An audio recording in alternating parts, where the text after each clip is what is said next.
the division of Germany was also the division of Europe.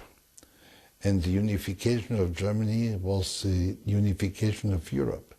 That meant democracy and freedom for our East European neighbors, Poland, Czechoslovakia, Hungary. I think this was a positive development. The Red Army moving to the east from the center of Europe. I think this was a development. We always had hoped it would happen, and now it happened. How could one hesitate in such a situation? Have fun! Have fun! Have fun! You want out? Here! It was an altogether strange night with no idea how it was going to work out.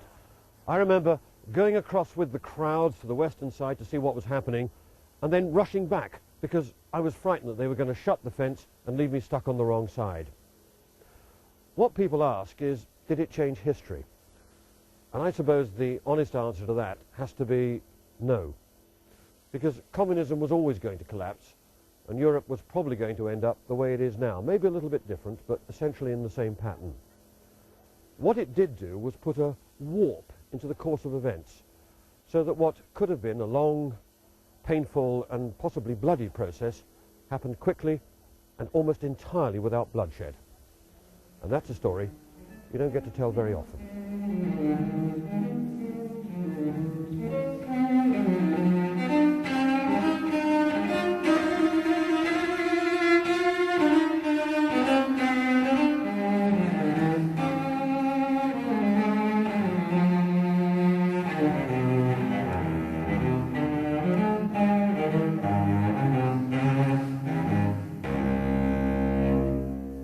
Well, as the CIA is a master of disguise during the Cold War, Tony Mendez was caught in a deadly battle of wits with the East German Stasi and the KGB at the Berlin Wall Museum in Washington.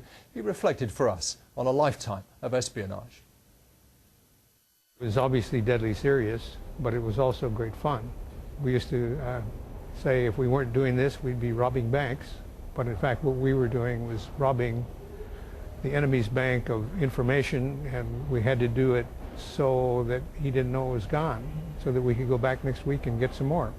We were Q, just like in James Bond. Our office was the Office of Technical Service. There were 900 to 1,000 people who were all a little crazy. They were, you know, innovative, a little geeky, a little off the wall, but terribly effective in solving problems. So we put together teams and invent all sorts of things. Concealment devices, because you need those for all sorts of storage and transfer of information and so forth. A typical good disguise for blending in would be somebody who is handicapped, somebody who is elderly, somebody who is not threatening, sort of part of the landscape. Well, I think the mood was fundamentally trust no one. That's the thing that we had to work against. We had to find those that we could trust.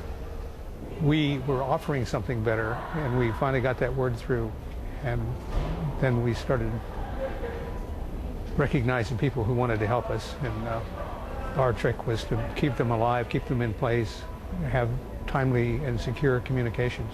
Hopefully these people might get assigned abroad or have a trip or something like that where you could have them not come back. But in many cases that was not possible. So we had to build a scenario that basically was a script for them to follow, and hope that they could fit within the role and play the part. Spy capital of the world was Berlin. There were other spy capitals, but it was the one most recognized. And the wall certainly put a cap on that. So you could stand and look at the wall and think about all those poor souls inside and what you're going to do about that. So it was quite a big deal to have it come down and have it sort of happen magically as if someone wished it away. We didn't blow it up or break it down. The people inside did. That was great. Tony Mendes there. Past and present heads of state from throughout the world are gathering for those ceremonies in Berlin's most historic site, the Brandenburg Gate. Hillary Clinton, there you can see, of course, the American Secretary of State enjoying the music from the orchestra conducted by Daniel Barenboim, with Berlin State Opera and the male choir of State Opera.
If you're joining us, you're watching a special BBC News special live from the Brandenburg Gate in Berlin.